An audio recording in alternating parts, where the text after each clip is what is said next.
It's another episode of the Brett Allan Show, a pop culture podcast where we talk to your favorite actors, comedians, musicians from film and television, all of the places that pop culture hangs out.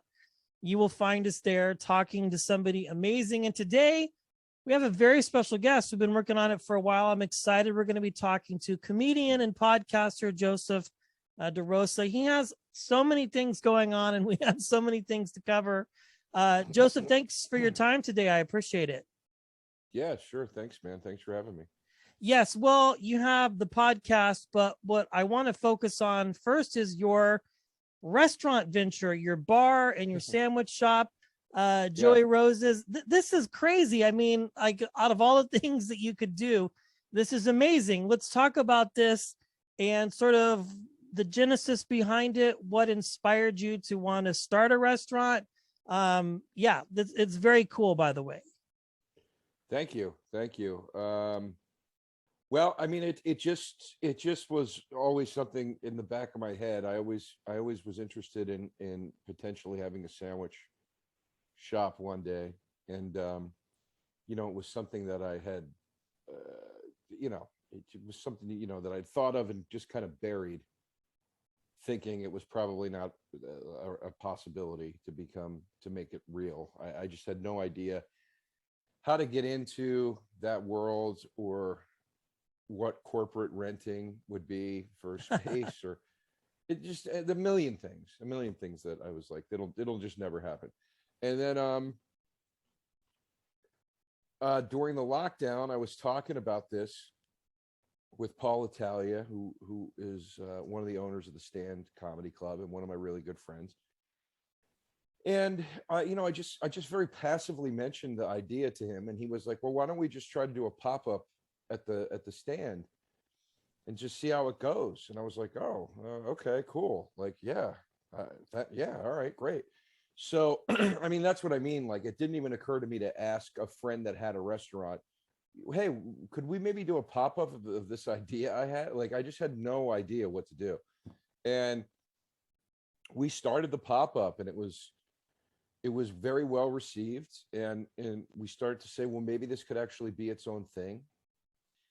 And then Paul said, if we're going to open a space, we might as well make it a bar too, because that's going to give customers a full experience, instead of just selling sandwiches out of a window or something, which is what we were going to do initially.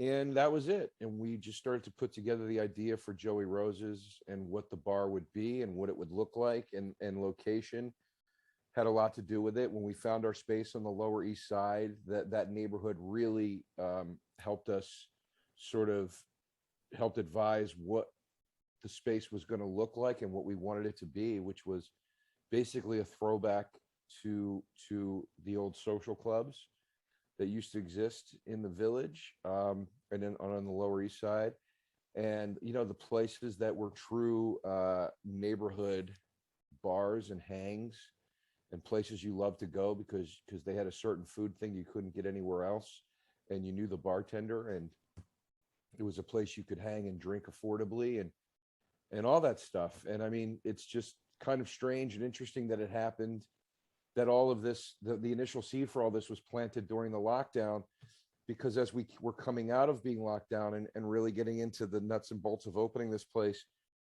we really saw the opportunity to try to bring something back to New York, not just because it was a cool throwback, but also because it was something that New York, we felt like, wanted and maybe even needed at this time. You kind of saw, obviously people were having financial troubles and much worse after the last 2 years. And I thought it was we thought it was a great time to say, here's something that you don't see a lot anymore, like a place that's trying to give back to the customer. And especially in New York, with how outrageous prices had become and all this before everything sort of popped. And that became the most exciting part to me, was like, once we opened the doors, we opened last week officially. And just seeing neighborhood people coming in and people saying, hey man, I live in the neighborhood and like I've been watching this place develop over the last 3 months and I've been so curious and like, oh man, like, we had these older guys come in the other day and they were like, man, we haven't seen a place like this in years in this neighborhood. Like they Wow. were like, this is like old school shit, man. And I was like, that's awesome. And people keep saying this place feels like it's been here forever, even though it just opened. And that was like everything we wanted it to be, man. We really wanted it to have the soul of old New York. And so here we are, like, and that's what we're doing. Yeah, I've been following you on social media and just sort of watching this whole thing come to life. And from what I can see on this end here, the response has been fantastic. Like people are really into it, whether it be Yeah. locals or, fellow peers, comedians coming on and talking about it and Yeah. stuff like that, which has to be great for you too. And to be able to balance your time with your comedy and your podcasting and the restaurant. I guess my question is, how do you find time to make it all work? Because it seems that you're doing a lot of things all of the time. uh I mean, look, podcasting, I feel very lucky to be able to be doing this venture with the bar and sandwich place. I also feel very lucky to have two podcasts that people appreciate and listen to, and have diehard fans for. And that's the beauty of podcasting. You can kind of do it when you have time to do it. Like it's not radio; doesn't have to go out live. So Yeah. we figure it out. I'm very lucky too that both of my partners, Sal Volcano and Patrick Walsh, on the different shows, are really amicable, and as am I with their schedules. But so like it just kind of works itself out, man. Sadly, the one thing that that's taken the hit, at least for right now, is stand up. I was doing a lot of it in these recent months, and I just can't right now. So Sure. I'm going out here and there, and I think once the new year hits and we're really into a rhythm with the bar, it's going to be a different story. But right now, I've been taking off these last, I think it's been 3 weeks now since I've done stand up. So, which is an eternity, like, to me, like I don't think a week has gone by since I started where I didn't do at least a show or two. So it does feel a little weird, but that's the thing that's the hardest, because that's a definite time commitment. You can't say let's do the show when I'm able to do the show. It's like, no, you got to be here at this time and you have to be on time and you have to do the show. And it's just been with everything in opening the spot up, it's just too much to pull me in two different directions. So I'll figure it out. But right now, I feel really lucky to have these other ventures, sort of almost out of my house. I live right near the bar. So you're, Podcasting, you don't, we kind of, it's a floating game. One of them I do from my couch, and then the other one, we're able to do it in close proximity. So it's all good. yeah, I mean, it has to be nice to do work outside of your house every once in a while. I mean, there's a benefit to having everything locally and contained, but Yeah. I imagine I would, at least for myself, my own mental sanity, like to get out of the house once in a while and maybe go do something somewhere else, because, Yeah. it's like that idea of, everything is it's a convenient thing to have it in a close proximity, but then it's like, get up from the bedroom and go to the family room and now you're on set to do your podcast, and then you go down your stairwell and up the street to the restaurant. So, and I mean, at least that would be my assumption, to at least get out and get some fresh air. Yeah. That's I'm still managing to find time, to have, to have my fun and get out and and whatever. But there's not a lot of commitment in my life right now outside of work related things. You know, that helps too. Being a bachelor helps. Yeah, You know.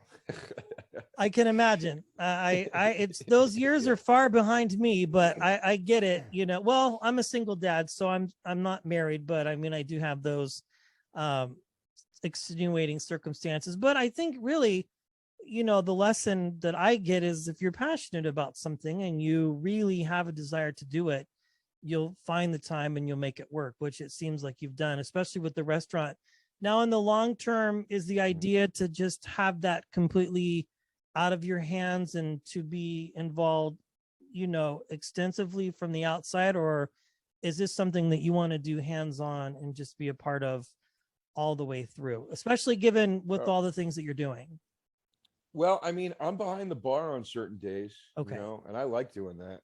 I've been having fun doing that, a lot of fun. And I hope that I can maintain to do that, you know, a couple days a week. But we'll see, you know, like, you know, I really like being in the establishment and being around and meeting the people and all that stuff. That said, you know, I still want to be able to go do a show or shows on the road, you know. But it's just going to be a different life, you know. It's just, but you know, it's now's the time. I mean, you know, COVID had a major effect on me as it did on almost everybody. But like one of the things I realized during that period was like the stuff I didn't want to be doing anymore. Hmm. I love doing stand up and I love doing shows whether they're in New York or on the road, but I love doing the ones that are right for me to do.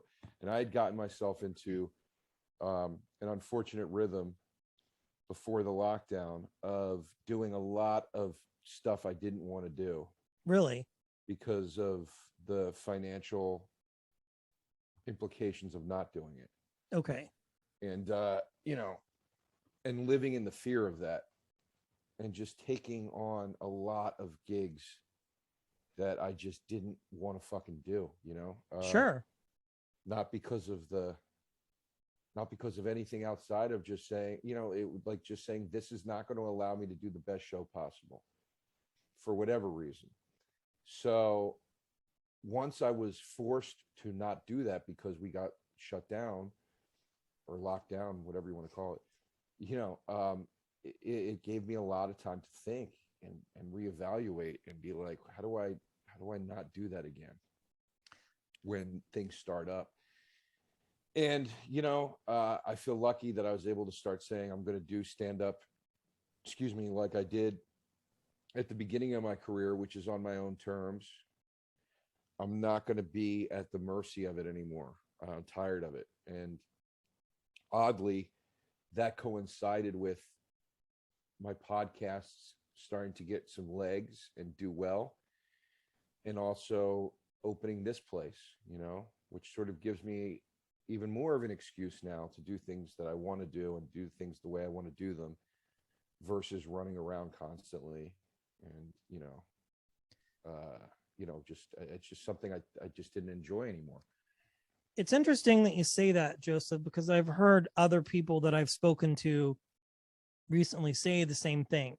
Like they, prior to the lockdown and COVID, and as negative as all of that was, it was also a time of um, introspection for a lot of people, especially a lot of comedians, from what I was gathering, that they were just working to be working. But then when they didn't have the ability to work anymore and they had to just stay home, it allowed them to reprioritize things and go, you know, this is what I really want to do. And I want to do this for the passion of it, not, you know, being a slave to it, so to speak, the handcuff to it. You know what I mean? And that Yeah. seems to be like, as a comedian, like I know you like to perform and you like to make people laugh and all of that, but then being able to do it on your own terms, that has to be very satisfying for you, just as on a very visceral human level, to be able to go, okay, I'm the master and commander of this career, and it's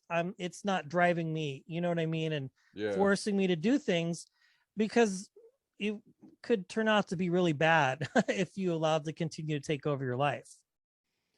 Yeah, it's just not, you know, I feel again, I feel lucky that I'm able to do it. Sure. Um, and I feel very lucky that I'm able to make that decision because I realize that it's a privileged decision. Like I know that a lot of people aren't able to take their job, whatever it is, by the reins. Um, but I feel very blessed that I'm able to do that after, it's been 22 years too. Hmm. It's like, it's you know, I hope that anybody after 22 years at a job, at the same job, has has some ability to call a few shots. So, and some people get it because they become wildly famous, and some people get it because they become wildly rich. And, those things were not the case for me, but I did get a chance to say, okay, well, I'm kind of doing some different things now, and that's allowing me to not have to do this the way it tells me it wants me to do it or whatever. I got tired of it. Just got tired of the rote aspect of it, of just like going out, and just it was funny. I put out all these records over the years, and I kept saying the next record is not going to be as ranty. Next record's not going to be as ranty. Next record's not going to. I kept fucking saying it, and it just didn't. It just kept happening. And then when I stepped back finally and realized, oh, that's because I'm not giving myself a break. That's what it was. It's funny. My stand up now on stage is very different energy, very differently delivered. Um, I don't even take the mic out of the stand anymore. And it all came because I was able to finally get myself to a position where I was like, I'm going to do this exactly the way I want to do it. And I don't care if I bomb. Like when you're in the mix, you don't have room for those kind of growing pains. Hmm. When you're out every weekend or every other weekend and it's six sold out shows and sold out. I mean, let's not get carried away. But it's six shows that there are a good number of people at that are paying a lot of money. It's one thing to try some new material, but it's another thing to try altering your style completely. It's just not a time to do it. Hmm. And then also too, you become very afraid of losing any of it. And once I didn't care about losing any of it, it was weird. That made me better at it, which I don't know. I can't explain that, but I could see that. When you say it, it makes perfect sense because it's like, again, going back to the idea of being in control of your career and the things that you're doing. That's Mhm. the beauty of a podcast is there's no written rules on what it's supposed to be or what it's supposed to look like, Right. other than whether you're with Sal and you're talking about food or your other show where you're talking about other topics and things like that. Of course, there's that piece, but then there's the idea of really just being in charge of it and Mhm. having the guts in the middle of you've had a very successful career from my standpoint, and to decide I'm going to just shift everything around and do it completely different. That's a big deal. And then to have it work out well for you is even better, I would say. And that has to be fantastic, especially when you've been doing it for as long as you have and you've put out all these records and you've done TV appearances, whatever the case might be, to get to that point and go, okay, I'm still doing very well at this. My question would be, after all Thanks. of, yeah, it's very true, doing all of this, like, what does success mean to you? Like, how do you define success out of all of the things that you've got going on? Like, what would be a definition in your perspective of success for your life? Well, I mean, it's funny. I was just talking to my buddy about this today, uh, Dante Nero, who's a really funny comic and one of my close friends. We were talking today, and I was like, man, I go, for the first time in my life, I feel like I'm appreciating what I have instead of being angry about what I don't have. Mm-hmm. And I said to him, I go, and that's coming from somebody who is far, far from being wealthy. you know, look, I can provide for myself. I'm not in dire straits, but you know, I rent my apartment, you know, I bought my car used, you know, it's like I live within my means, you know. Right. I have the stuff I need, and I'm able to have fun when I want to have fun, and I'm able to take somebody out on a date if I want to, you know, and like, you know, provide myself with food and whatever, you know what I mean? Like, I can do the stuff I need to do and not stress about shit. Where am I getting grocery money this week? Which again is a blessed position to be in, especially after the last 2 years. A lot of people got hit really hard, you know. But you know, it's a modest life. It's not like, it's not, you know, I don't have, you know, I don't have a big ass house, you know. I just like, I don't have a fancy car. You know, I wear reasonably priced clothing, you know, whatever, man. So it's a modest life in its own way, and I appreciate that more now than ever. You know, I used to get really bent out of shape about how much money people I knew had, and what I thought success was, which was, you know, getting anointed by Netflix, or, you know, getting a TV deal at Comedy Central, or whatever the fuck I thought it was. And look, I've had some of that type of stuff happen over the years, but not anywhere near where a lot of my friends have gotten, you know. You know, it's so, I mean, I don't mean to sound corny. No, But I think like success is happiness. exactly. You know, I don't think success is, it's just being happy. It's like being content.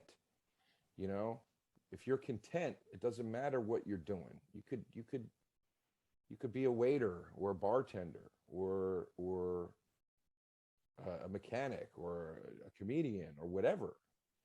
If you're not content, it doesn't matter. I know a lot of miserable fucking people in the entertainment business. Yes.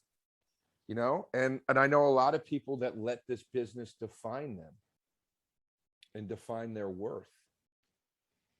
And then they're never happy, you know. I have some friends I've said it to. I've said, you got to stop.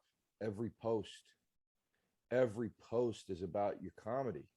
You got to live, you got to have a life, man. You can't want it this bad. You just can't want it this bad. It's bad for you. Mm-hmm. You know. And I always tried to keep some, I know I was saying earlier I'd fallen into a bad pattern, and I had, but I always had that thing about me where I was like, no, I'm going to still live my life regular too. You know, a lot of comedians love working New Year's Eve because it pays extra, and New Year's Eve, that's a big night for comedians. I enjoy working New Year's Eve, but if it came down to spending a holiday like that by myself in a place I didn't want to be, I wouldn't do it. Mm-hmm. That's how I always was. I was like, I'd rather just hang out with my friends, man. You know, like, those are moments that you need to have in your life, that you need to remember. You know, I'm never going to do something where I have to work on Christmas Day. You know what I mean? That sounds lame. Yeah, you know, I mean, but I know people that, and look, and that's the thing too. If you're a workaholic and that makes you happy, then God bless with that. Yeah. But, you know, for me, success truly has been like just finally being able to breathe and just not have to tell myself, don't be jealous, or don't be this, or don't be that. Just to be able to be around people of all different means and feel good about it. You know, because that's what lets you genuinely be happy for people. That's what lets you have empathy. That's what lets you have sympathy, you know, like all those things, you know. That's, you know, so I feel lucky right now that that's how I feel. I, you know, it's, I'm not saying I'm never going to, you know, fall into the pit of, that we all can fall into of envy, or, you know, what's that called? What's the commandment? Your neighbor's goods. Coveting. Coveting. Yeah, no, I Yeah. get that. Yeah, coveting. Yeah. Thou shalt not covet thy neighbor's wife. We all do it. You Yeah, know, it yeah, for happens. sure. It happens. But it's like, you know, like the trick is as long as it's not the majority of the time, you know, or when it does happen, you're able to kick yourself in the ass a little bit and be like, come on, man, what are you doing? And Yeah, snapping out of it, you know? that happened to me today, actually, before we started recording. Um, I put in for press to get somebody similarly as other podcasters. They got it and I didn't. And Mhm. I was pissed. I was like, Right. this is uncool. I have this and that, but it makes perfect sense. So thank you for the unplanned advice for me. It makes perfect sense because it's easy to fall into. One last question here, Joseph. I know you have the two podcasts. You have, let's talk about those two, and we will make sure to link them in our show notes so our listeners can check them out if they have. But I don't know how they couldn't because they're just fantastic. Thanks. Well, We'll See You in Hell is me and Patrick Walsh, who's arguably the funniest dude I've ever known, and one of my best friends. And we review movies, mostly genre movies. It started as just horror, then it expanded into genre, meaning, you know, grindhouse and sci-fi and wild action and all that stuff. And then we've expanded it basically now to just be about movies, period. And there's certain things that we won't review because we don't feel it's completely particular for the pod or appropriate for the podcast, but it still leans heavy in the direction of genre films, mostly horror. Um, but we do that show 4 times a month. We do 4 episodes a month. The new episodes are all on patreon.com/WSYIH podcast. And the back catalog you can find still on the Starburns audio website, and then also on Apple Podcasts and all that stuff. So that's one show I really enjoy doing. And then Sal Volcano and I, again, one of my best friends, and an amazing guy. We have Taste Buds, which is available on the No Press Network channel on YouTube, along with the show Hey Babe, that's Sal and Chris DiStefano. But me and Sal, you know, it's a debate show, so it's food. It started as food debate. It still is mostly food, but again, that started to expand a bit, like because we were like, well, taste buds is the play on words, right? And then like taste doesn't have to literally mean food. It's your taste in food, but it could be your taste in movies or your taste. Well, we won't do movies because I do movies on the other show, but your taste in characters from things or whatever it is. So we started to expand it, you know, like, yeah, you know, pool versus beach was one that we did, you know, dine in versus take out, you know, Han Solo versus Luke Skywalker, you know, just so we drop those into, but it's still mostly food. And we do a new episode every week. That's available on YouTube in 4K, full 4K. And then you can get the audio wherever you get your audio from. You know, I'm very, very lucky to be doing both of those shows and to be doing them with who I'm doing them with. And then also Joey Rose's, you know, again, with another one of my best friends, Paul Italia, to have this space that I've always dreamt of having. And now we have one, and it's there. It's at 174 Rivington Street in New York on the Lower East Side. Zip code's 10002. We're open right now, Wednesday through Sunday, 12 to 12 on Wednesday and Sunday, 12 to 2 Thursday, Friday, Saturday. We will soon be open 7 days a week. We're just building up to it. And come on in. Get some affordable booze and some great sandwiches, which are also affordable. Right now, we have the original 8 sandwiches. It's called the Hard 8 menu, 8 sandwiches for $8 a piece. And slowly things will be added to our menu, and it's going to keep expanding and stuff. So I love it. Well, we will link all of this in our show notes for our listeners and our viewers on the recast. Joseph, thanks for hanging out with me today. I appreciate it. thanks, buddy. Take care.